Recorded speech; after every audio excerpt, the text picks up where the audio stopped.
सुप्रभात, नमस्कार, सबको प्रणाम।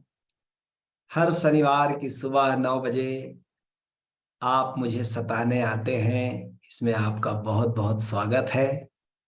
और मैं भी आपका स्वागत करता हूं क्योंकि मैं भी अभी आपको सताऊंगा।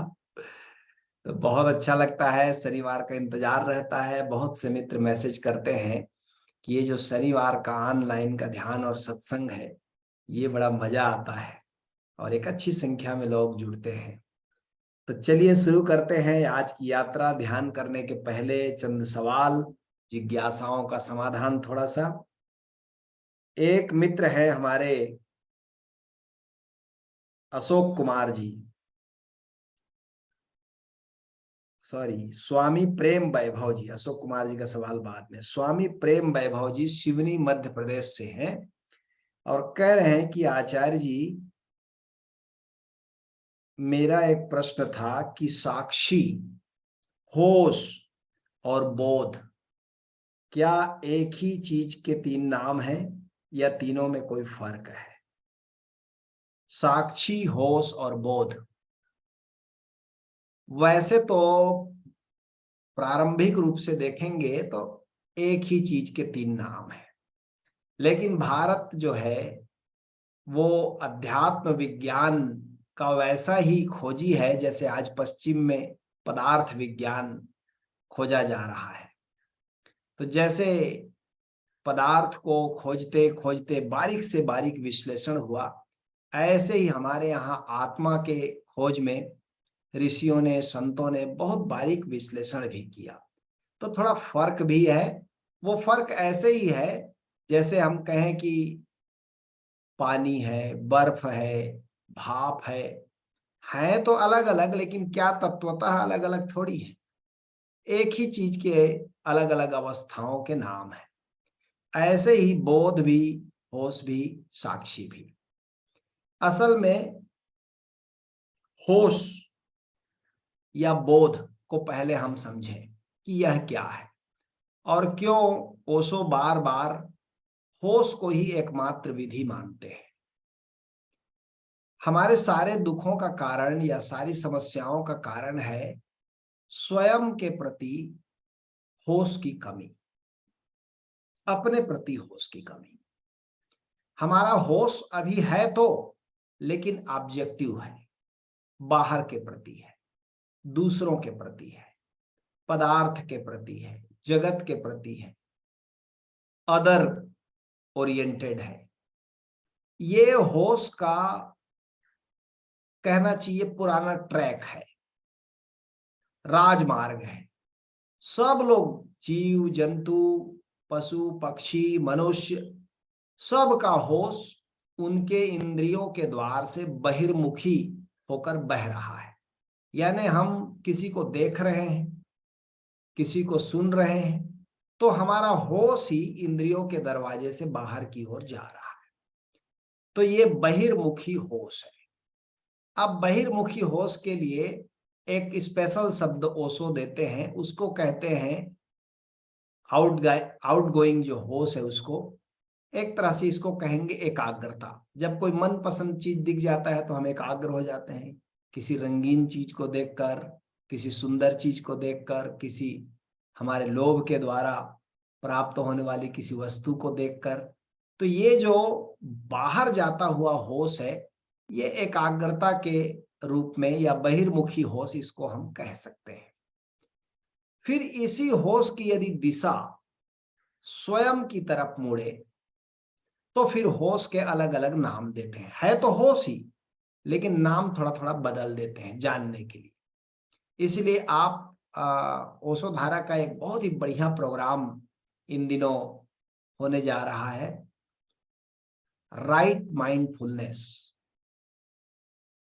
राइट माइंडफुलनेस में इन्हीं पर विस्तार से और प्रायोगिक रूप से बातचीत है और अनुप्रयोग है कि कैसे होश को भीतर की तरफ, स्वयं की तरफ मोड़ा जाए और उसको मोड़ते ही हम सदा आनंद में जी सकते हैं। सबसे पहले होश को स्वयं की तरफ मोड़ेंगे तो क्या दिखेगा आपको? पहले अपना होना दिखेगा, और अपना होना किस रूप में हमने जाना है अब तक? शरीर के रूप में जाना है। तो शरीर के प्रति आप जागे सबसे पहले। तो इसको भगवान बुद्ध कहते हैं देह सती योग, यानी देह के प्रति स्मृति से आप भर गए, देह के प्रति होश से भर गए, अपने देह को देखा। अभी क्या होता है, हम दूसरे के देह को देखते हैं, दूसरे के रूप को देखते हैं, दूसरे के उपस्थिति को देखते हैं। अभी सारा होश बाहर जाता है, होश स्वयं की तरफ लौटे तो सबसे पहले स्वयं के देह को देखेंगे आप। तो ये हुआ देह सती योग। और एक अद्भुत बात बताऊं आपको कि जब आप स्वयं को देखने लगते हो तो जिस पर भी हमारे होश की धार पड़ती है, जिस पर भी हमारा होश जाता है, वो सुंदर होता जाता है, वो लालित्यपूर्ण होता जाता है। कोई अपने देह को ही बस होश से भरे तो देह में एक सुंदरता आ जाती है।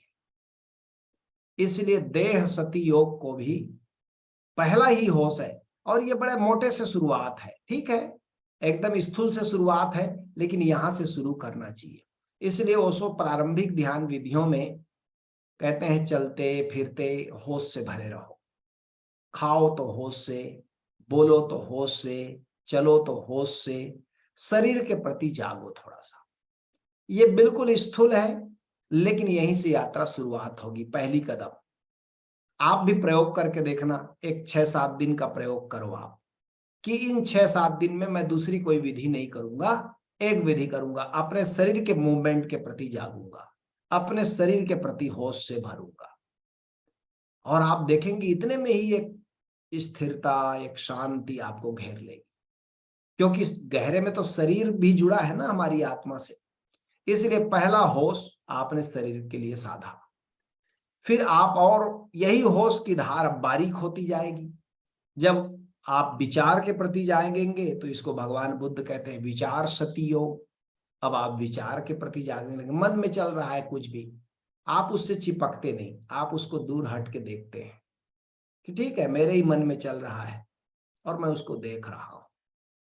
तो ये मन को देखना, विचार को देखना, ये विचार सती हो गया। देह से थोड़ा सा बारीक है, क्योंकि विचार के साथ एकात्म होने की हमारी पुरानी आदत है, विचार से जुड़ जाने की, चिपक जाने की हमारी पुरानी आदत है। जो देखने लगा विचार को, उसने एक कदम, गहरा कदम और उठा लिया। फिर और भी है गहरे कदम। चलो मान लो विचार सीधा पकड़ में नहीं आता, देह देह तो पकड़ में आ जाएगा। देह के प्रति होश रखना उतना कठिन नहीं है, थोड़ा सा आप संकल्प लें और थोड़ा सा मुड़े तो देह के प्रति जाग जाएंगे। चलो सीधे विचार के प्रति नहीं जाग पाते, कठिन है मामला, तो बीच का एक स्टेप और उठा लें, सांस के प्रति जागे। अब सांस थोड़ा भौतिक भी है, थोड़ा अभौतिक भी है, थोड़ा दिखाई भी पड़ता, महसूस भी होता है, और दिखाई भी नहीं पड़ता। तो सांस के प्रति जागरूकता, इसको भगवान बुद्ध कहते हैं आनापान सती योग। ठीक है, आती जाती सांस के प्रति जागरूकता, आनापान सती। अब आप आती जाती सांस के प्रति भी जागे। घंटा भर आप बैठे हैं, कुछ कर नहीं रहे हैं, सांस तो अपने आप चल ही रही है, थोड़ी सी गहरी कर ली और सांस के साथ भीतर गए, बाहर आए, बाहर से फिर भीतर, भीतर से फिर बाहर, और धीरे धीरे 10-15 मिनट में मन शांत होने लगेगा और एक सांसों में एक लयबद्धता आ जाएगी। बड़ा आनंद होगा। ये जो विपश्यना कराते हैं वो यही करा रहे हैं, आनापान सती ही करा रहे हैं, सांस के प्रति जागरूकता। तो देह के प्रति जागरूकता देह सती हो गया, सांस के प्रति जागरूकता आनापान सती हो गया। फिर अब आप सांस के प्रति जाग गए तो विचार के प्रति जागना अब आसान होगा। पहला कदम उठता है ना, तो दूसरा कदम उठाना फिर आसान होता जाता है। तो अब जरा विचार के प्रति जागे तो विचार सती योग हो गया। ये जो विचारों के प्रति जागरूकता है, इसके लिए ओशो ने अलग नाम दिया, हमारे गुरुदेव समर्थ गुरुदेव सिद्धार्थ औलिया जी ने अलग नाम दिया। उन्होंने कहा दृष्टा कहेंगे इसे। जब आप विचार के प्रति जाग रहे हैं तो ये दृष्टा है। अब आप दृष्टा होने लगे, धीरे धीरे आपने और गहरा कदम उठा लिया। जब ये कदम उठ जाएगा तो और गहरे हैं, फिर और आपकी गहराई है। आपकी गहराई की कोई सीमा नहीं है। आप जैसे जैसे जागते चले जाएंगे, बारीक से बारीक, सूक्ष्म से सूक्ष्म उपस्थिति के प्रति जागेंगे, तो और चौथे स्टेप में फिर भाव है, आपके इमोशन है, क्रोध है, प्रेम है, घृणा है, द्वेष है, स्नेह है, भय है। इनके प्रति आप जागने लगे, देखने लगे, इनके प्रति अवेयर होने लगे, स्वयं के भीतर ही इन भावों के लहरों को उठते गिरते देख रहे हैं, तो ये भाव सती योग हो गया। और गहरा, भगवान बुद्ध ने पूरा विज्ञान ही दे दिया था कि और गहरे उठो। अब इसके बाद भाव के प्रति भी आप जागे, तो जिसके प्रति आप जागेंगे वो धीरे धीरे शून्य होता जाएगा, उससे आप अलग होते जाएंगे। आपको दिखाई पड़ेगा, अरे मैं तो अलग हूं, ये अलग है जिसके प्रति मैं जागा हूं। मैंने मूर्छा में इनके साथ अपने को चिपका लिया था, शरीर के साथ, सांस के साथ, विचार के साथ, भाव के साथ। जैसे जैसे जागेंगे आपको दिखाई पड़ेगा मैं तो अलग हूं, मैं तो भिन्न हूं। तो फिर एक जगह आएगा भाव के पार शून्यता, एक सन्नाटा खिंच जाएगा, एक आकाश जैसी स्थिति होगी।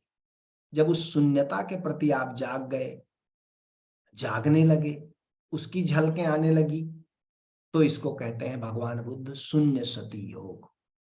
अब शून्य सती योग क्या है? शून्य के प्रति जागना, जिसको ओशो कह रहे हैं ध्यान। ओशो धारा में हम कहते हैं निराकार के प्रति जागना, निराकार के प्रति होश। तो ये ध्यान हो गया, शून्यता के प्रति होश हो गया, तो दृष्टा से अब ध्यान में आ गया। फिर अब शून्यता के प्रति धीरे धीरे जागरूकता इतनी सद गई कि आप चलते फिरते अपने उस आत्मा शून्यता के प्रति भी जागे रहते हैं, और आसपास परिवेश में जो हो रहा है उसके प्रति भी जागे रहते हैं। आपकी चेतना, आपका होश भीतर बाहर एक साथ मौजूद रहता है। इसको ओशो कहते हैं डबल एरोड कॉन्शियसनेस। चेतना के दो तरफा तीर, एक बाहर की तरफ भी दौड़ रहा है, एक स्वयं के प्रति भी जागा हुआ है, स्वयं की शून्यता का भी स्मरण है, परिवेश में जो हो रहा है उसका भी बोध है। तब इसको कहते हैं, अब ये जो दो तरफा तीर हो गया चेतना का, तो इसको हम कहते हैं साक्षी। अब आप साक्षी होकर जी रहे हैं, आप आत्मस्थ हैं, आत्मा के रूप में स्वयं को जानते हैं, और होश परिवेश का भी बना हुआ है, आसपास का भी बना हुआ है, जो हो रहा है उसके प्रति जागे हुए हैं, अवेयर है। तो ये साक्षी है। और साक्षी पूर्वक जीने का मतलब ये हुआ कि किसी क्रिया, सब क्रियाएं हो रही हैं, उनके आप जानने वाले हैं, उनके आप ज्ञाता स्वरूप हैं, तो साक्षी हो गए। तो होश का ही एक प्रकार साक्षी है। आपने प्रश्न में पूछा ना कि होश, बोध और साक्षी क्या एक ही हैं तो एक तल पर एक ही, लेकिन होश का ही बड़ा सूक्ष्मतम आयाम साक्षी है, बड़ा बारीक है, बड़ा गहराई वाला है। तो ये हुआ साक्षी का। फिर आप उस होश को और गहरे भीतर ले जाते हो, धीरे धीरे यह पकड़ भी छोड़ देते हो कि मैं हूं। ऐसा लगता है मैं कहना ठीक नहीं, हूं बस, होना मात्र, जस्ट अवेयरनेस। तो इसको संतों ने समाधि कहा है कि जस्ट अवेयरनेस है, बस किसी के प्रति जागरूकता नहीं, बस जागरूकता का लौ जल रहा है, होश का दिया जल रहा है, तो ये समाधि हुआ। और भी गहराइयां है, लेकिन ये सब बुद्धिगत बातें नहीं है। मैं निवेदन करूंगा कि ओशो धारा का जो ध्यान समाधि, सुरति समाधि, निरति समाधि, अमृत समाधि, ये चार तल की समाधि को बार बार करना चाहिए। ये एक बार में समझ में नहीं आते। हमारे पुराने लोग ना बड़े बुद्धिमान लोग थे, पश्चिम के लोगों ने आके उस सब में खलल डाल दिया। पुराने लोग हमारे क्या करते थे, हमारे दादा परदादा लोग, वो कर एक ही किताब को जिंदगी भर पढ़ते थे। गीता पढ़ रहे हैं तो रोज सुबह उठ के गीता पढ़ रहे हैं, श्रीमद् भागवत पढ़ रहे हैं तो रोज सुबह उठ के श्रीमद् भागवत पढ़ रहे हैं, शिव सूत्र पढ़ रहे हैं तो रोज सुबह उठ के शिव सूत्र पढ़ रहे हैं। रोज क्यों पढ़ रहे हैं? एक ही किताब को पढ़ने से क्या होगा? वो कहते हैं एक ही किताब समझ में आ जाए तो बहुत है। जैसे जैसे मैच्योरिटी बढ़ेगी, जैसे जैसे परिपक्वता बढ़ेगी, तो धीरे धीरे चीजें गहराई पकड़ेगी। पहले दिन तो नहीं पकड़ लेगी। ऐसे ही ओशो धारा के कार्यक्रम है। हमारे लोग कई बार क्या समझ लेते हैं कि एक बार तो कर लिया। मैं कब किए थे? वो 15 साल पहले मैंने ध्यान समाधि किया था। वो सब उखड़ के चला गया भाई मेरे। अब एक नहीं बचा, उसका दाना तिनका नहीं बचा। अभी आपको पूछने ध्यान समाधि 15 साल पहले किया था, उसमें क्या सीखा था? पता नहीं, बस एक ही चीज याद रह जाएगा कि ओंकार का ज्ञान हुआ था। नहीं, ये कार्यक्रम ऐसे नहीं है कि एक बार में, ये गीता, भागवत और अष्टावक्र संहिता और शिव सूत्र की तरह है। इनको बार बार करने से गहराई आती है। इसलिए मैं ओशोधारा के मित्रों से एक निवेदन करता हूं कि जब आप 4 तल के प्रोग्राम कर लें तो आप आचार्य बने। सीखने का, अनुभव करने का सबसे सुंदर तरीका है आचार्य होना। आप आचार्य बनकर दूसरे को सिखाएं। अभी तो देखिए, भारत सरकार ने और भारत में करीब करीब सब जगह अब वो स्कूल में, कॉलेज में ध्यान को एडॉप्ट कर रहे हैं। वो कह रहे हैं ये जरूरी है, नहीं तो लोग पागल हो रहे हैं, सुसाइड कर रहे हैं। तो मैं कहता हूं आप एक आचार्य बन जाए 4 तल के प्रोग्राम करके, और अपने आसपास छोटे स्कूल हैं, छोटे शिक्षालय हैं, विद्यालय हैं, उनमें जाकर उनको सिखाइए। वो लोग सीख पाएंगे कि नहीं, इसकी मैं गारंटी नहीं लेता, लेकिन आप जरूर सीख जाएंगे। ध्यान कराते कराते आपको ध्यान क्या है समझ में आ जाएगा। इसीलिए आचार्य बनना बहुत जरूरी है। आचार्य बने बिना ऐसे कर कोर्स कर करके आपको समझ में नहीं आएगा। आप जब दूसरे को सिखाएंगे, टीचिंग करेंगे, दूसरे को बताएंगे, तब आपको अनुभव में आ जाएगा। मुझे कोई पूछता है आप इतने बढ़िया गहरी साधना कहाँ करते हैं, कैसे कर लेते हैं? ईमानदारी की बात है, गहरी साधना नहीं हो पाती मेरे से। मैं ये जो आचार्य का काम गुरु ने मुझको दिया है ना, इसमें मेरा ग्रोथ हुआ, इसमें मेरा विकास हुआ। जब मैं दूसरे को सिखाता हूं, अब होश बोध साक्षी पर मुझे बोलना है, आपको बताना है, तो पहले मैं खुद मनन करूंगा, अनुभव करूंगा, तब ना बोलूंगा। ऐसे ही जब आप दूसरे को समझाते हैं तो बहुत अवेयर होते हैं आप, बहुत जागरूक होते हैं आप, चीजों को गहराई से समझते हैं। दुनिया में सबसे अच्छा चीज है किसी चीज को सीखने का कि आप उसको दूसरे को सिखाने लगे। बस आप सीख जाएंगे थोड़े ही दिनों में, एक्सपर्ट हो जाएंगे उसके। इसलिए, और ये इतनी बारीक चीजें हैं कि मैं भी 10 वर्षों तक ओशो को पढ़ने के बाद नहीं समझ पाता था।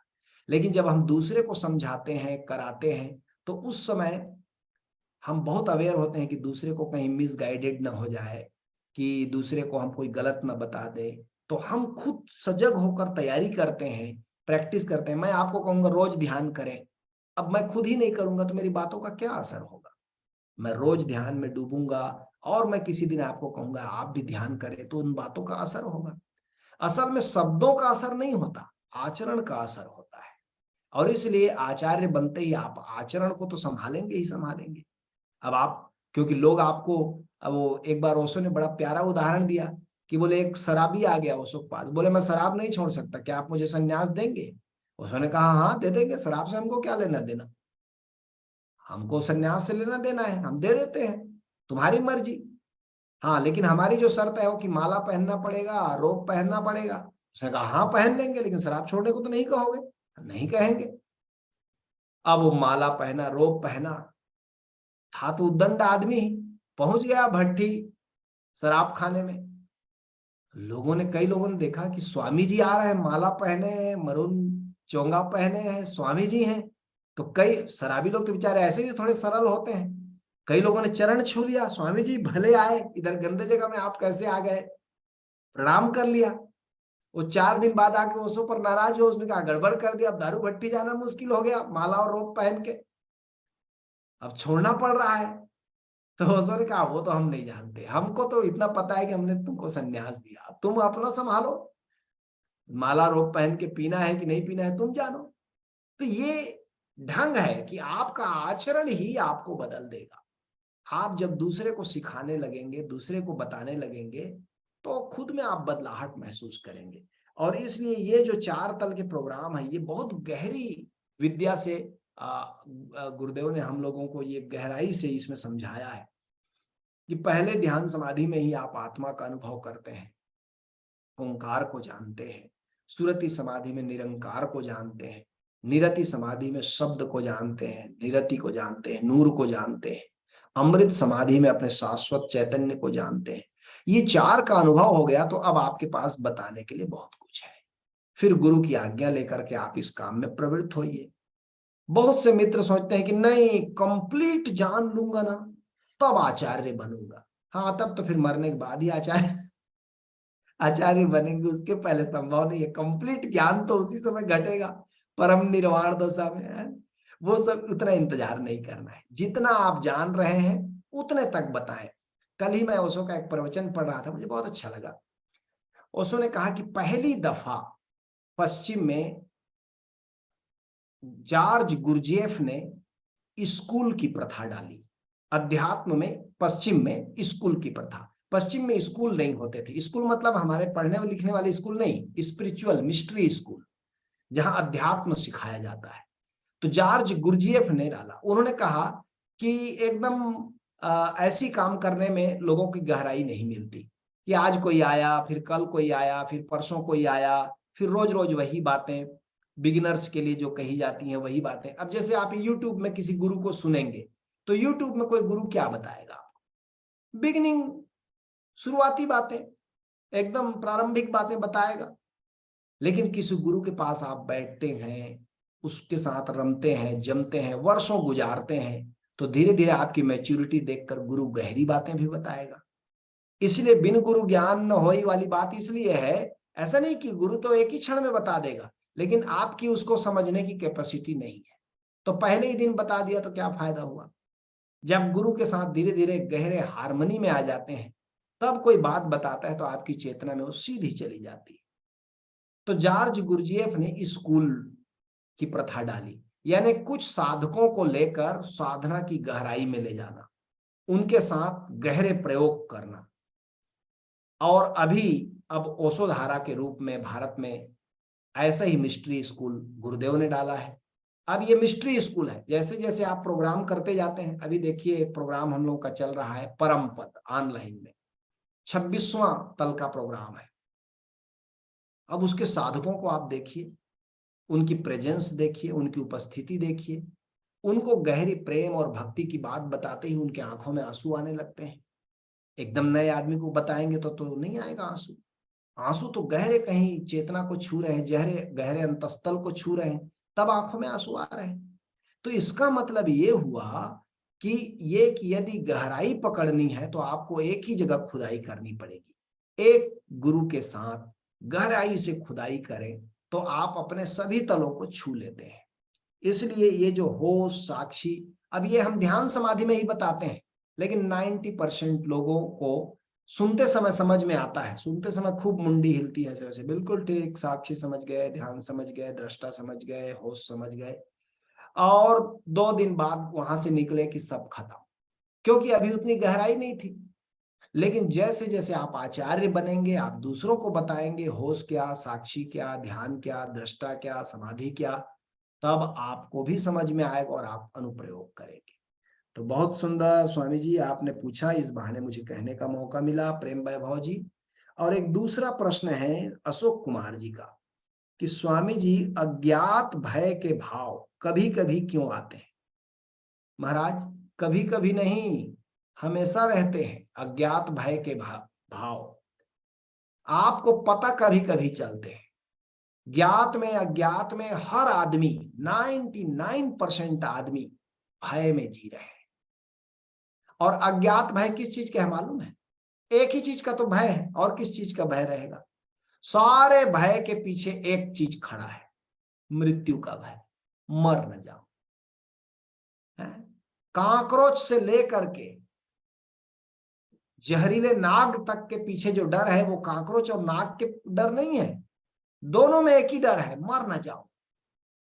ठीक है, आप थोड़े पुरुष हैं, पुरुष वृत्ति के हैं, तो आप काकरोच से नहीं डरते, आप नाग से, बिच्छू से डरते हैं। और महिलाएं हैं बेचारी, कई घरों में स्त्रियां हैं जो काकरोच से डर जाती है। यद्यपि काकरोच ने आज तक किसी का मर्डर नहीं किया, किसी को नहीं मारा, लोग भय से भयभीत हैं उसके। मैंने तो सुना है कि भाई ओशो ने एक चुटकुला बताया कि 2 काकरोच हॉस्पिटल में भर्ती थे, आजू बाजू आईसीयू में थे दोनों। तो ऐसे ही अब ठल्हे बैठे थे, अब इलाज तो चल रहा है हॉस्पिटल में और कुछ तो काम है नहीं, तो बातचीत कर रहे थे दोनों। तो एक काकरोच ने दूसरे काकरोच से पूछा, कैसे आए? Heart attack? तो नहीं यार, बोले हार्ट अटैक नहीं। बीपी? नहीं, कुछ नहीं। ये महिलाएं इतना जोर से चीखती हैं ना, बोले कि हार्ट अटैक होते होते बच्चा। किसी महिला ने देख के जोर से चीख मार दी होगी, तो महिला को जो हुआ सो हुआ, काकरोच को हार्ट अटैक होते होते बच्चा। वो भी तो डर रहा है बेचारा कि जोर से चीख रही इतनी क्या। तो काकरोच को डर, काकरोच का डर है, चाहे सर्प का डर है, कि बिच्छू का डर है, कि कोई भी बाहरी आलंबन जिससे आप डरते हैं, असल में डर उस चीज का नहीं है, डर मृत्यु का है। और मृत्यु क्या है? एक बड़ी मजेदार बात है कि मृत्यु हमारी धारणा है। मृत्यु जैसी कोई तथ्य घटना अस्तित्व में नहीं है। हाँ, चीजें बिखरती हैं, चीजें जुड़ती हैं। अब आप इसको मृत्यु कहें तो कहें, आपकी मर्जी है। जैसे आज आप एक कपड़ा पहने हैं, अभी कपड़ा पहन के बैठे हैं, ठीक है, और शाम को आप जब कपड़ा गंदा हो जाएगा रात को, तो कपड़ा आप निकालेंगे, ठीक है। तो अब कपड़ा निकालते ही आप कहें कि मैं मर रहा हूं, ये कपड़ा मुझसे छूट रहा है, हाय मैं क्या करूं, 24 घंटे ही इसका जीवन था, अब मैं मर रहा हूं। तो इसको आप नहीं कहते, क्योंकि कपड़ा है, आप जानते हैं कपड़ा गंदा हो जाए तो इसको निकालना पड़ेगा, तो ये ठीक है। शरीर भी क्या है? वो भी एक कपड़ा है। हाँ, 70-80 साल पहनते होंगे, 80-90 साल पहनते होंगे, लंबा समय पहनते हैं। इस कपड़े को 24 घंटा पहनते हैं, शरीर के कपड़े को 80-90 साल पहनते हैं, लेकिन कपड़ा ही है। और भी गहरे कपड़े हैं। आपका मन है, वो लाखों करोड़ों अरबों साल का कपड़ा है, वो उतने देर तक पहनते हैं। लेकिन ये सब ऊपर लिपटे हुए कपड़े हैं। आपका जो होना है उसकी तो मृत्यु का कोई चांस ही नहीं है, लेकिन उसका तो अभी पता ही नहीं है, उसका हमें कोई ज्ञान ही नहीं है। वो जो हमारा गहरा बीइंग है, उसे कोई शब्द देना अच्छा नहीं लगता। संतों ने, ऋषियों ने आत्मा कहा है, चेतना कहा है, ठीक है, अच्छा है, लेकिन आप जिस दिन अनुभव करेंगे आप कोई शब्द नहीं देंगे उसे। आप कहेंगे बस होना है, एग्जिस्ट करता है वो, उसकी तो कोई मृत्यु है ही नहीं। उसके ऊपरी परतों को जो जुड़ गए हैं उनको एक न एक दिन छूटना पड़ता है। अब ये जो मृत्यु एक धारणा है, हमने दूसरे को मरते देखा है। मरते क्या देखा है हमने? केवल एक घटना घटते देखा। कल तक ये आदमी चल रहा था, बोल रहा था, हंस रहा था, दौड़ रहा था, अब ये आदमी निश्चेष्ट पड़ा है, ऊपर मक्खी बैठी है, आग में जलाया जाए, पानी में गिराया जाए, कोई फर्क नहीं पड़ता। कोई चीज इसके भीतर से अलग हो गई है, लेकिन क्या चीज अलग हो गई है, वो कौन है और ये कौन है, ये तो कभी आपने पूछा नहीं, विश्लेषण किया नहीं।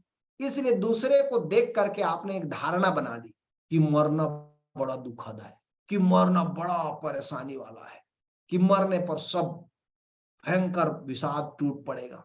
ये केवल हमारी धारणाएं है, मृत्यु तथ्य नहीं है। हाँ, शरीर एक दिन जन्मा, उसी दिन तय हो गया था कि शरीर एक दिन विसर्जित भी होगा। जैसे अभी पिछले फरवरी में पेड़ों में नए पत्ते आए, मेरे घर के पिछवाड़े में जो पेड़ हैं उनको मैं देख रहा था, उनमें नए पत्ते आए। तो नए पत्तों को देखकर उसी समय मुझे लगा था, वाह कितने सुंदर, कोमल, हल्की लालिमा से भरे हुए नए नए पत्ते हैं। तभी मुझे ख्याल आया कि अगले फरवरी के आते आते सब पत्ते गिर जाएंगे, जमीन में पड़े रहेंगे। तो ये तो उसी दिन तय हो गया था कि इसकी उम्र 1 साल है। ये जो पत्ता लाल लाल निकला है, कोमल, छोटे बच्चे के होंठ जैसा, सुंदरतम, इसकी उम्र 1 साल है। 1 साल बाद ये हरा होगा, पानी सहेगा, धूप सहेगा, बरसात सहेगा, ठंड सहेगा, और पीला पड़ेगा और टपक जाएगा, और लोग उसको जला देंगे पत्ते को। तो ये तो पत्ते की डेस्टिनी थी। लेकिन पत्ता पहले दिन से घबरा रहा है कि पीला न पड़ जाऊं, पीला न पड़ जाऊं, पीला न पड़ जाऊं। अब पीला तो पड़ेगा ही। अज्ञात भय मृत्यु का भय है। और ये भय कैसे जाएगा? एक ही चीज से जाएगा, और कोई दूसरा उपाय नहीं। इसको स्वीकार कर लेना कि ये जितने दिन के लिए मिला है उतना दिन रहेगा। आप चाहोगे तो रहेगा, और नहीं चाहोगे तो आप पहले खत्म कर सकते हो, लेकिन वो ज्यादती है। और यदि आप केवल स्वीकार कर लेते हो तो अपने आप जैसे चल रहा है चलेगा, और अपने आप पीला पड़ेगा, गिर जाए। पेड़ बिल्कुल एक हरकत नहीं करता, पत्ते आते हैं, पत्ते लाल होते हैं, पत्ते हरे होते हैं, पत्ते जिंदा होते हैं, फिर पत्ते पीले पड़ते हैं और पत्ते गिर जाते हैं। पेड़ को तो कुछ भी नहीं करना पड़ता। ऐसे ही जीवन है। जीवन के ऊपर शरीर बनता है, शरीर जब बच्चा होता है, शरीर जवान होता है, शरीर बूढ़ा होता है, शरीर पीला पड़ता है, शरीर गिर जाता है। ये सब के जानने वाले ज्ञाता चैतन्य तो आप हैं, लेकिन उसको तो आप जानते नहीं। यही मुसीबत का जड़ है, यही अज्ञात भय का कारण है कि हमारी ही गहराई में हम कभी न मिटने वाले तत्व हैं, इसको हमने कभी अनुभव किया ही नहीं। इसलिए ध्यान के बिना, स्वयं के प्रति जागरूकता के बिना, स्वयं को जाने बिना किसी उपाय से भय नहीं मिटेगा। यद्यपि हम सब ने भय को मिटाने के बहुत सारे उपाय किए हैं। हमारे सब ईश्वर, मंदिर, पूजा पाठ, व्रत, अर्चना, धागा, ताबीज, अनुष्ठान, ये सब हमारे भय की उपज है। हम इनको करके भय से मुक्त होना चाहते हैं, लेकिन बाहरी किसी भी आलंबन से आप भय मुक्त नहीं हो सकते। जब तक आप स्वयं के अविनाशी स्वरूप को नहीं जान लेते, आप भय से मुक्त नहीं हो सकते। अविनाशी को जान लेंगे तो कहाँ का मृत्यु। हाँ ठीक है, चीजें आती हैं, चीजें जाती हैं, हम जानने वाले हैं। इसलिए जो आत्मज्ञानी संत होता है वो सदा शांत है। शांत है इसीलिए तो संत है। शांत क्यों है? उसको मालूम है चीजें अपने आप बनेंगी, चीजें अपने आप मिटेंगी, हमारा कर्ता होना है ही नहीं। हमारी मुसीबत यह है कि हम बचे रहना चाहते हैं, और बचे रहना किस रूप में चाहते हैं? शरीर के रूप में, कि ये शरीर बचा रहे और जमीन जायदाद बिक जाए और डॉक्टर चिकित्सालय सब लग जाए, लेकिन मैं बचा रहना चाहता हूं। आप ही नहीं, अच्छा आप तो चलो खैर स्वस्थ हैं, ठीक ठाक हैं, तो बचे रहना चाहते हैं, तो थोड़ा समझ में भी आता है। आप देखें रास्ते के किनारे भीख मांगते लोगों को, अपाहिज है, दोनों पैर गल गया है, कुष्ठ रोग है, हाथ ठूट हो गया है, चल फिर नहीं सकता, एक एक पैसे के लिए भीख मांग रहा है, वो भी जीना चाहता है। जीवेषणा इतनी प्रबल है, जीने की लालसा इतनी प्रबल है कि अंग अंग गल रहा है, दुख पा रहा है, फिर भी वो मरना नहीं चाहता। इसी जीवेषणा को संतों ने वासना कहा है। इसी वासना के वशीभूत होकर के हम अज्ञात के भय से भरे हैं, मरने के भय से भरे हैं। और वो जो तत्व जिसके ऊपर ये सब लिपटे हैं, वो कभी नहीं मरता, लेकिन उसको हम जानते नहीं, किसी गुरु के चरण में बैठते नहीं, किसी संत के शरण गहते नहीं, कभी स्वयं की तरफ यात्रा नहीं करते। इतना लंबा समय मिलता है जानने के लिए, 70 साल 80 साल, लेकिन हमारे पास इसके लिए समय नहीं है। पैसे के लिए दौड़ने के लिए समय है, धन दौलत कमाने के लिए दौड़ने के लिए समय है, परिवार रिश्ते नातेदार को खुश करने के लिए। एक मेरे परिचित मित्र हैं, उनका हमेशा एक मुझको बात हंसी आता है, बड़ा व्यस्त हूँ सर, बहुत ही व्यस्त हूँ। मैं कहा क्या व्यस्त है? अरे साले के जीजा के, उसके बहनोई के मित्र के लड़के की ना शादी है, उसमें जाना अच्छा है। यार इतना लंबा रिश्ता निभाओगे तो तुम्हारे पास कहाँ से समय बचेगा? इसके उसके उसके, किसी के छठी में, किसी के शादी में, किसी के मरनी में, किसी के हरनी में, उनकी सारी व्यस्तता है। पूरे टाइम अपॉइंटमेंट लिया हुआ है, वहां जाना है, वहां जाना है, वहां जाना है। अब उनको कहो आधा 15 मिनट भी जरा बैठो, अपने अपने साथ कभी रहो, समय कहाँ है? बिल्कुल समय नहीं। और यही आदमी एक दिन मर जाएगा तो कहेगा कि बेकार गया जिंदगी। अब कोई धन्यवाद तो देने नहीं आएगा, कोई बच्चा तो नहीं आएगा कि अंकल आप मेरी छठी में आए थे, बहुत बहुत थैंक यू। वही कहने कहा, किसी की छठ, आप किसी की छठी में गए, किसी को कहने गए कि आपकी छठी में जो लोग आए थे उनको धन्यवाद देने? कौन जाता है? किसकी छठी में कौन आया और किसकी शादी? अरे वो तो छोड़ दीजिए, आपकी दुर्घटना में जो साथ आए थे, शादी में जो आए थे, बाराती में जो आए थे, उनको कभी धन्यवाद देने गए कि मेरी शादी में आप लोग आए थे, बहुत थैंक्स?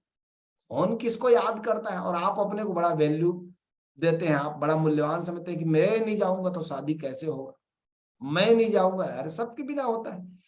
सबसे दरिद्र और गरीब आदमी वो है जो अपने लिए समय नहीं बचाता, स्वयं के साथ नहीं रहता। स्वयं के साथ समय बिताना ही तो ध्यान है, यही तो होश है, स्वयं के प्रति ही जागे रहना, स्वयं के साथ बिताना समय को।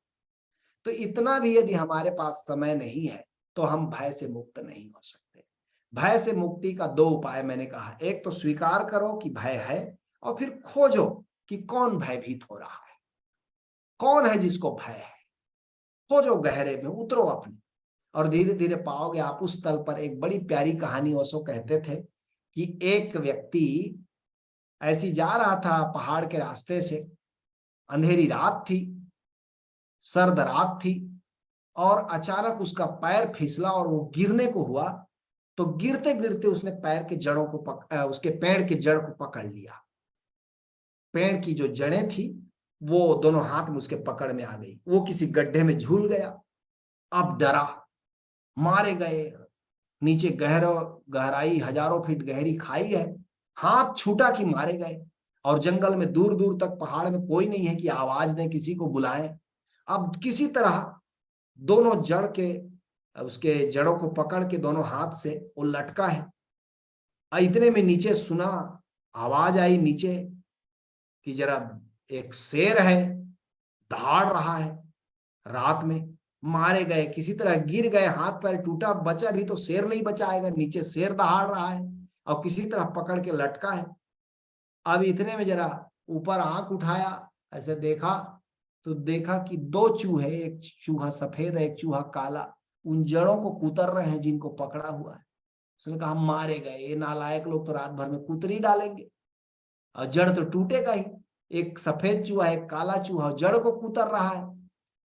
अब इतने में देखा कुछ टपक रहा है, तो देखा कि ऊपर मधुमक्खी का छत्ता है, पक गया है और शहद टपक रहा है।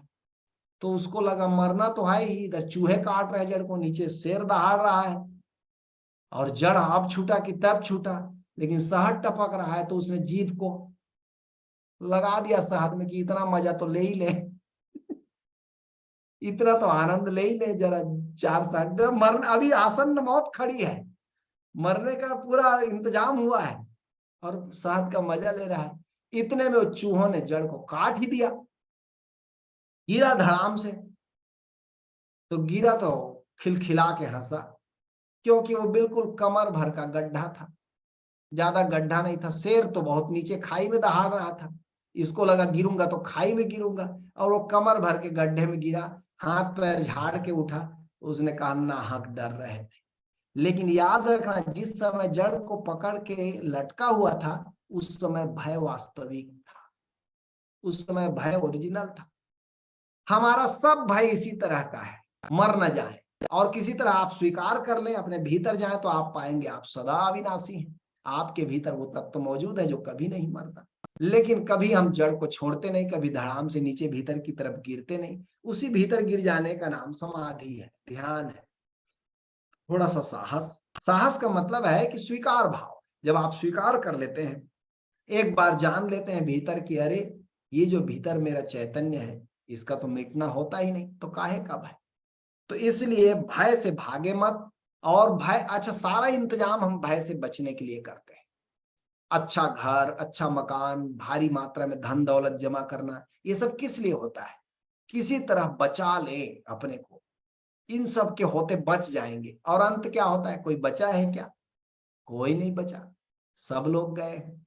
समझदार आदमी, बुद्धिमान आदमी वो है, इन चीजों को बचाने के बजाय उसको खोजता है जो बचा ही हुआ है, जो बचा ही रहेगा, उसको खोजता है। इसलिए उसको प्रज्ञावान कहते हैं, बुद्धिमान नहीं कहते, प्रज्ञावान। प्रज्ञावान व्यक्ति स्वयं को जानने चलता है, बुद्धिमान व्यक्ति संसार में जमा करता है कि किसी तरह बचे रहें, पैसा कौड़ी इकट्ठा कर लें, धन दौलत इकट्ठा कर लें, सामान असबाब इकट्ठा कर लें और इनके सहारे बच जाएं। नहीं बचेंगे इनके सहारे। अच्छा है कि प्रज्ञा को जगाएं अपने। इसलिए ओशो धारा में इतने प्रज्ञा प्रोग्राम किस लिए है? यही धार देने के लिए कि असार वस्तु को पहचानो, असार को छोड़ो, सार को पहचानो और सार को बचाओ। सार तो चैतन्य है, सार तो हमारी आत्मा है, उसको बचाना है। तो इसलिए भय को स्वीकार करिए और खोजिए भीतर कौन होता है भयभीत। मनोवैज्ञानिक तो कहते हैं बच्चे को सबसे पहला सवाल जो पैदा होता है भीतर, वो मैं कौन हूं का होता है। लेकिन चूंकि बच्चे, छोटे बच्चे बोलते नहीं, इसलिए पता नहीं चलता। लेकिन हर बच्चे के भीतर ये सवाल होता है। फिर हम धीरे धीरे दबा देते हैं, मैं कौन हूं पूछते ही नहीं। फिर हम सबको पूछते हैं आप कौन है, आप कौन है, तुम कौन हो। और ये पूछना भूल जाते हैं, रोज उठ के 10 बार हम ही को पूछ रहे हैं कि मैं कौन हूं। जिसने पूछा मैं कौन हूं, मेरे भीतर में मेरी गहराई क्या है, हाड़ मांस के शरीर के पीछे कौन है, मन के पीछे कौन खड़ा है, इंद्रियों के पीछे कौन खड़ा है, उसको जो जान लेता है वो भय मुक्त हो जाता है। इसलिए गुरु नानक देव जी ने क्या कहा, पहला सूत्र जो कहा, एक ओंकार सतनाम करता पुरुष निर्भव, ऐसा व्यक्ति निर्भय हो जाता है। परमात्मा निर्भय है क्योंकि वो उसकी सत्ता मिटने वाली है नहीं। वही उसके साथ जुड़कर आप जानते हैं कि अरे मैं तो मिटने वाला हूं नहीं। निर्भव निर्भय काल मूरत अजुनी सैभम गुरु प्रसाद, बस गुरु के शरण आए और इसको अनुभव करें और भय मुक्त हो जाएंगे। बाहरी किसी दवाई का इस्तेमाल मत करें भय मुक्त होने के लिए, किसी ताबीज गंडे अनुष्ठान के चक्कर में ना पड़े। कई लोग पड़े रहते हैं। एक सज्जन मेरे को बोल रहे थे अभी परसों ही, मेरे जन्म कुंडली में ना काल सर्प योग है। मैं कहा तो सबके कुंडली में है। अरे नहीं जी, कल सबकी कुंडली में नहीं होता। अरे मैं कहा सबके में है, किसी में लेट में है, किसी में जल्दी है। काल सर्प से कौन बचा है? काल सबको मिटाएगा, समय सबको मिटाएगा। अरे ज्यादा से ज्यादा 100 साल जी लोगे लेकिन मिटोगे ना। तो काल सर्प तो सबके ही योग में है। तो वो मेरे को समझने लगे कि ओशो पढ़ के आप बहिहा गए हो, आप पागल हो गए हो। आपको समझ, उनको दिक्कत होती है इन बातों को। काल सर्प योग तो सबके कुंडली में है, काल आ ही रहा है, उसको कैसे बचेंगे आप? हाँ, यदि आपने अपने को जान लिया है तो आप बच सकते हैं। मतलब शरीर जाएगा लेकिन ये जानते हुए कि शरीर भी एक कपड़ा है, आप जो कितने हो छोड़ देंगे। आप कहेंगे ठीक है, जो छूटने वाला है वो छूट ही जाएगा, मेरे कौन बचाने वाले से बचेगा। तो ये है बुद्धिमत्ता या प्रज्ञा का इस्तेमाल करना। चलिए ध्यान करते हैं। बातचीत करने में मजा तो आता है प्रोफेसर लोगों को, लेकिन अच्छा है कि थोड़ा सा भीतर डुबकी मारे। आज एक अजीब ध्यान करेंगे, ठीक है, जो ओशो को बड़ा प्रिय था और आखिरी में उन्होंने करवाया था। उस ध्यान का नाम है जिब्रिश। कितने लोगों ने किया है? जरा हाथ उठाएं। जिब्रिश, हाँ कुछ लोगों ने किया है। ठीक है, कई लोग हाथ, दोनों हाथ को कोट में घुसेड़े हैं, निकाल ही नहीं रहे हैं। अब इतना ठंडा भी नहीं है। और जिन मित्रों ने वीडियो बंद किया है उनसे मेरा निवेदन है कि आज थोड़ा वीडियो ऑन करें, आप सबको देखेंगे। तो जिब्रिश क्या है? मैं थोड़ा हिंदी में बता देता हूँ, वो सो अंग्रेजी में इंस्ट्रक्शन देते हैं। लेकिन जिब्रिश का मतलब है उस भाषा में बोलना जो भाषा आपको नहीं आती। समझो, चाइनीज आपको नहीं आती तो चाइनीज बोलिए। 10 मिनट के लिए हम लोग अच्छे से बोलेंगे। हम वैसे भी बोल बोल के फंसते हैं, तो अज्ञात भाषा में बोलेंगे। निर्विचार होने का सबसे सरल रास्ता है। तो अनर्गल भाषा में आपको बोलना है, ठीक है। पति पत्नी बैठे हैं, जैसे हमारे माँ धर्मरंजना जी बैठी हैं अपने पति जी के, पति देवता के साथ में। हाँ, तो दोनों आपस में एक दूसरे को बात करना है, ठीक है। कैसे बात करना है? जैसे अज्ञात भाषा में, यीशु ने काल चुपस्टन तो तुम लेते ईशु कौरे बता आ नीली पाठ के शब्द के छुपा लेते ने आते सवाल एक तो ऐसे बात करना है, ठीक है, अज्ञात भाषा में। आपको जो भाषा आती है उसके शब्द का इस्तेमाल नहीं करना है, और जोर जोर से बोलना है और हाव भाव के साथ बोलना है। और उसके बाद 5 मिनट हंसेंगे, ठीक है, अपनी ही बात पर हंसेंगे। अज्ञात भाषा में पूरा बोलना है। बातचीत करना जा रहे हैं, भारी बिजनेस डील कर रहे हैं, ऐसा करना है कि भारी कारोबार में लगे हैं, बड़ी व्यस्तता है, इतना बोलना है, इतना चीज को समझाना है। तो चुप नहीं बैठना है किसी को। मैं सबका चाहूंगा कि वीडियो ऑन हो और कोई चुप ना बैठे।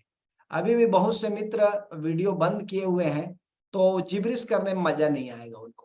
बहुत ही मजेदार ध्यान है, छोटे बच्चों को भी मजा आएगा। तो सब लोग वीडियो कैमरा ऑन कर लें और जिब्रिश शुरू करते हैं। जिब्रिश के लिए ओशो ने क्या कहा है इसे सुनिए, फिर उसके बाद हम लोग ध्यान में चलेंगे। पहला चरण है ये जिब्रिश का, ठीक है। तो मैं शुरुआत करता हूं इसके पहले आपको। ओके, बहुत मजा लेंगे इसका। Gibberish means don't say things which are meaningful. Don't use the language that you know. Use Chinese if you don't know Chinese. Use Japanese if you don't know Japanese. Don't use German if you know German. For the first time have a freedom the same as all the birds have. Simply allow whatever comes to your mind without bothering about its rationality, reasonability, meaning, significance. just the way the birds are doing. For the first part, leave language, mind aside. भाषा और मन को किनारे रखें और शुरू करें 10 minute के लिए पूरी तरह से बातचीत।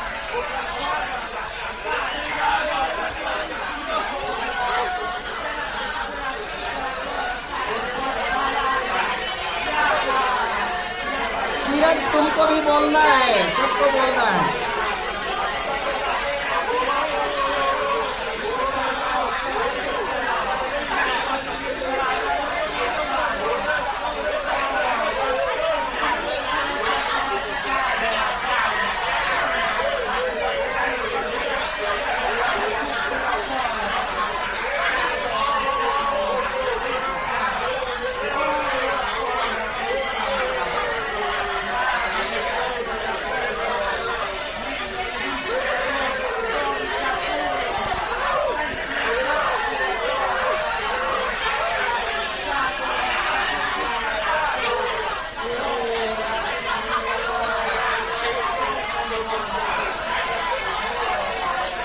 बोलना है, बोलिए बोलिए, चुप नहीं रहना है, अज्ञात भाषा में बोलना है।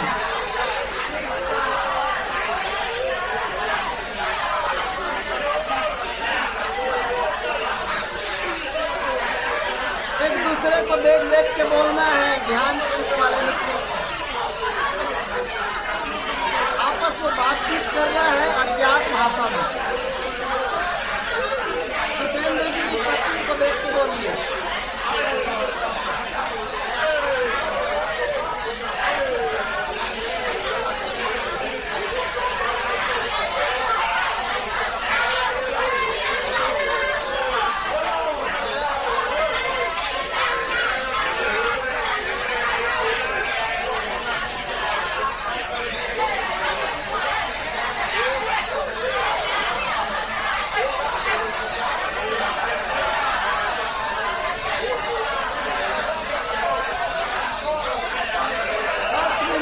लगातार बोलना है, लगातार।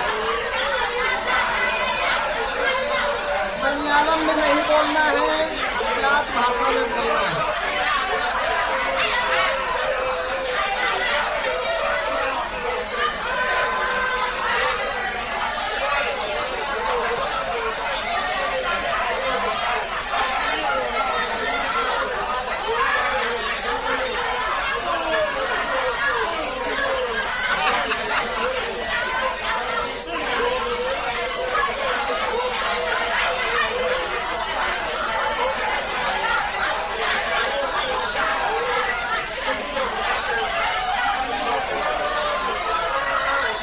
कंटिन्यू बोलना है, बिना रुके, कंटिन्यू।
अब 5 मिनट हंसना है। अब 5 मिनट जी खोल के हंसना है, इसमें और कोई भाषा की जरूरत नहीं पड़ेगी।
ओके, अब ठीक, अब शांत हो जाएं, अब आंख बंद कर लें, अब ध्यान में चलेंगे।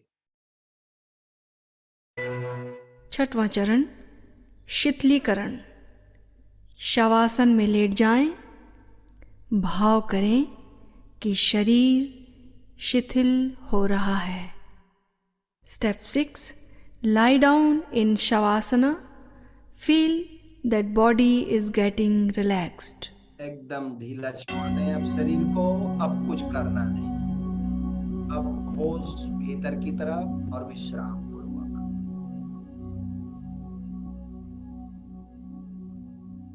शरीर शिथिल हो रहा है। Body is getting relaxed.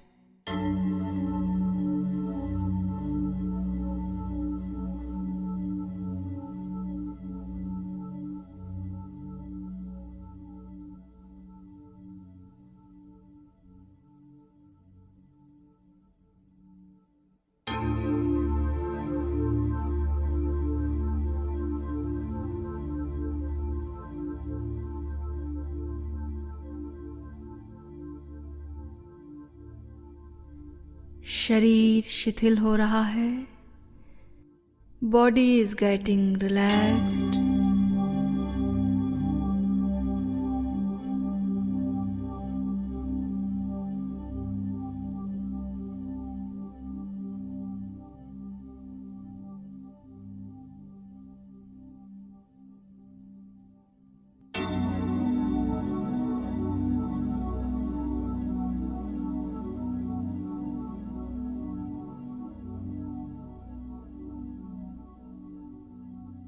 शरीर शिथिल हो गया।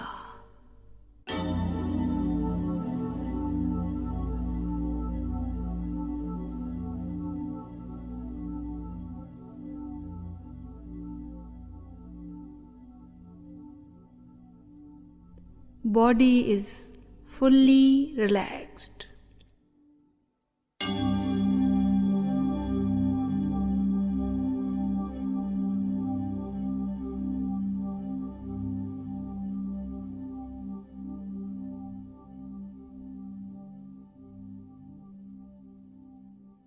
भाव करें कि सांस धीमी हो रही है। Feel breath is slowing down. सांस धीमी हो रही है। Breath is slowing down. सांस धीमी हो रही है। Breath is slowing down. सांस धीमी हो गई है। Breath has slowed down. भाव करें कि मन शांत हो रहा है। Feel that mind is getting relaxed. मन शांत हो रहा है। Mind is getting relaxed. मन शांत हो रहा है। Mind is getting relaxed. मन शांत हो रहा है। Mind is getting relaxed. मन शांत हो गया। गहन शांति में विश्राम करें। Mind is fully relaxed, relaxed in deep silence.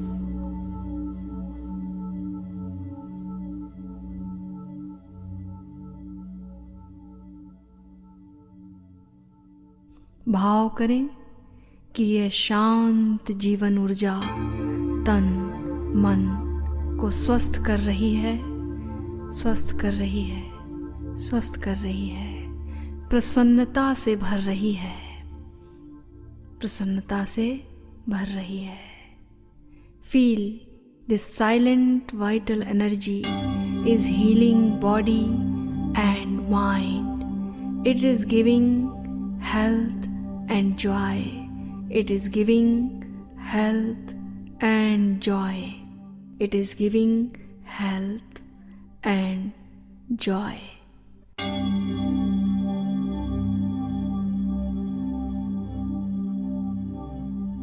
भाव करें कि मैं शांत, स्वस्थ, मस्त और प्रेमपूर्ण हूँ।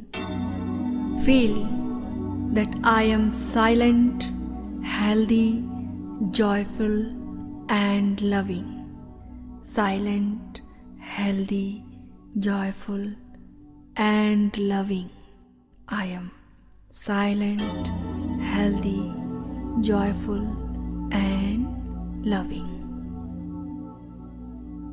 7वां चरण, आत्मस्मरण। अपनी उपस्थिति को महसूस करें। शरीर पात्र है, कंटेनर है, शून्य निराकार चेतना उसमें कंटेंट है। स्वयं को निराकार चेतना के रूप में जानें। Step 7, self remembrance. Feel your own presence. Your body is the container, formless consciousness is the content. Remember yourself as this formless consciousness. अपने अंतराकाश के प्रति जागे हुए ध्यान में प्रवेश करें। Be awake to your conscious inner space and go to meditation.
दाता एक राम,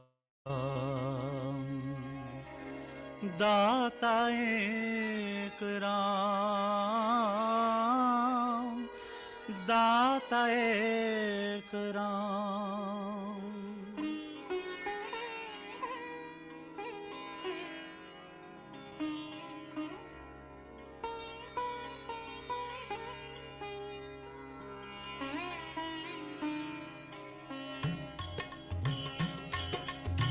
दाता एक राम, भिखारी सारी दुनिया। दाता एक राम, भिखारी सारी दुनिया। राम एक देवता, पुजारी सारी दुनिया, पुजारी सारी दुनिया। दाता एक राम, भिखारी सारी दुनिया। दाता एक राम, भिखारी सारी दुनिया। दाता एक राम।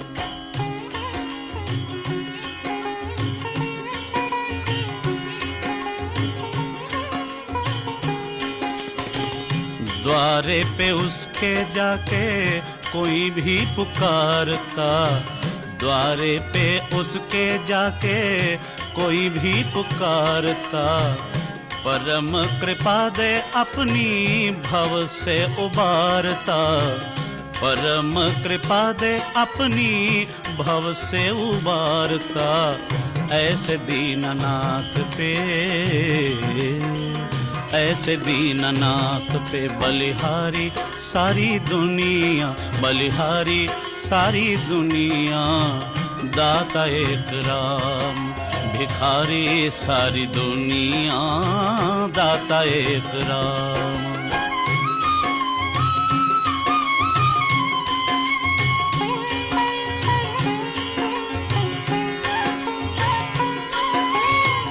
दो दिन का जीवन प्राणी कर ले विचार तू,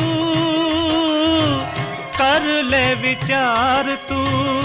प्यारे प्रभु को अपने मन में निहार तू, प्यारे प्रभु को अपने मन में निहार तू, मन में निहार तू। बिना हरि नाम के, बिना हरि नाम के दुखियारी सारी दुनिया, दुखियारी सारी दुनिया। दाता एक राम, भिखारी सारी दुनिया। दाता एक राम।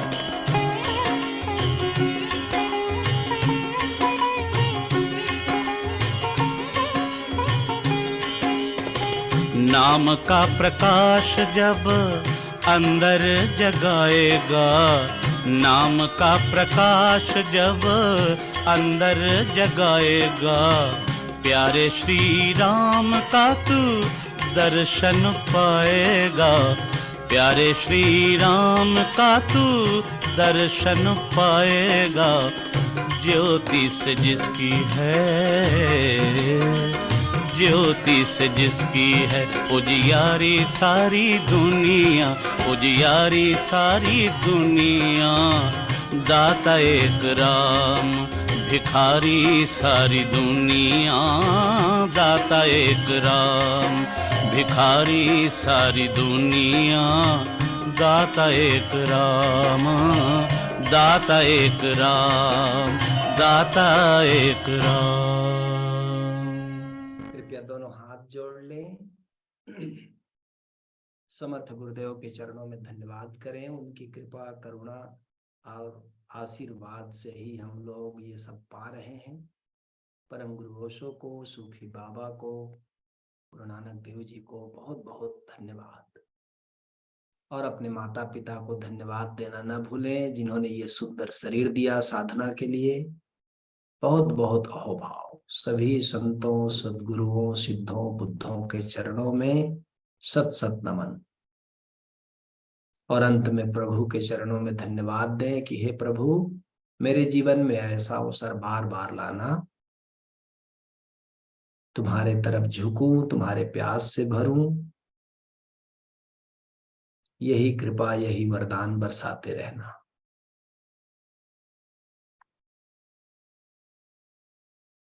और दोनों हाथों को आपस में रगड़कर अपने चेहरे, अपनी आंखों को हील कर लें।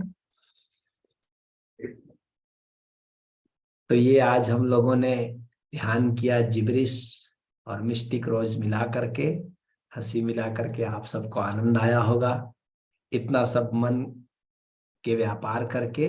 तो अब उत्सव मनाने का क्षण है और छिंदवाड़ा ध्यान केंद्र के मित्र बिल्कुल ऊर्जा से भरे हुए तैयार हो गए हैं नृत्य के लिए। तो चलिए एक उत्सव करते हैं 2 मिनट, फिर इस सत्र को पूरा करेंगे। ठीक है, तो मैं जरा उत्सव गीत चला देता हूँ आपके लिए, बहुत बढ़िया।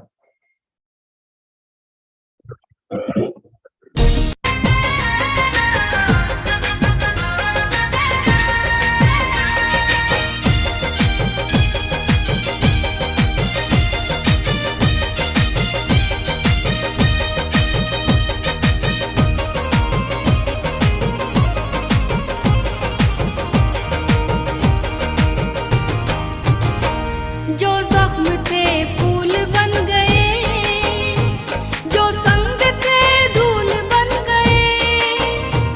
जो जख्म थे फूल बन गए, जो संग थे धूल बन गए। जो जख्म थे फूल बन गए, जो संग थे धूल बन गए। है मौज ही मौज जिंदगी में,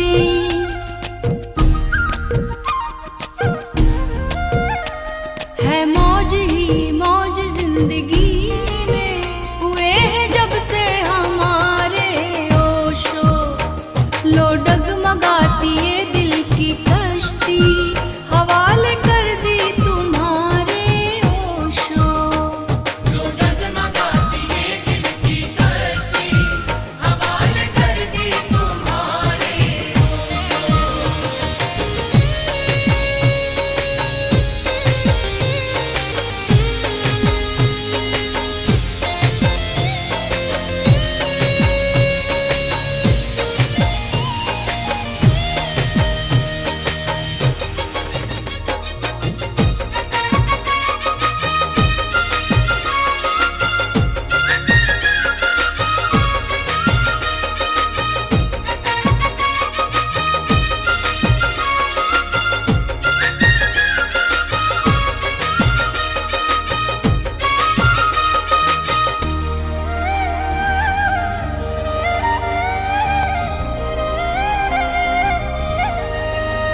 हमारे अंदर छुपा था कहीं खजाना, इतना पता था नहीं। हमारे अंदर छुपा था कहीं खजाना, इतना पता था नहीं।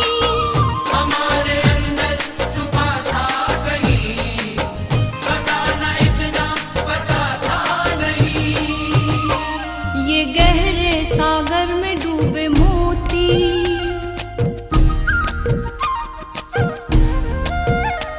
ये गहरे सागर में डूबे मोती, जतन से तुमने उबारे होशो। लो डगमगाती ये दिल की कश्ती, हवाले कर दी तुम्हारे होशो।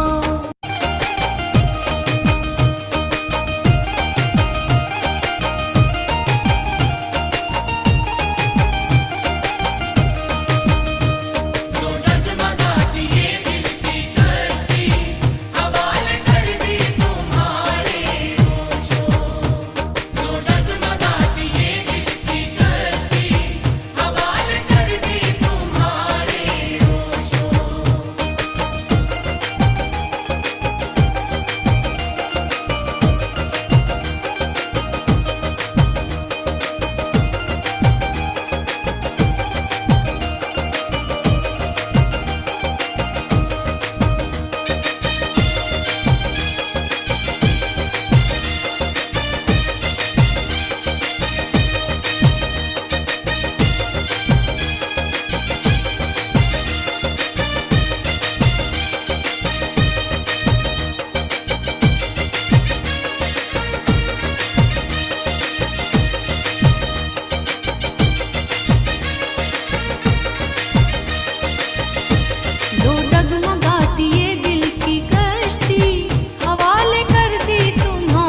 बहुत बहुत धन्यवाद, और मिलेंगे फिर अगले शनिवार को इसी तरह ध्यान के लिए, उत्सव के लिए, सत्संग के लिए।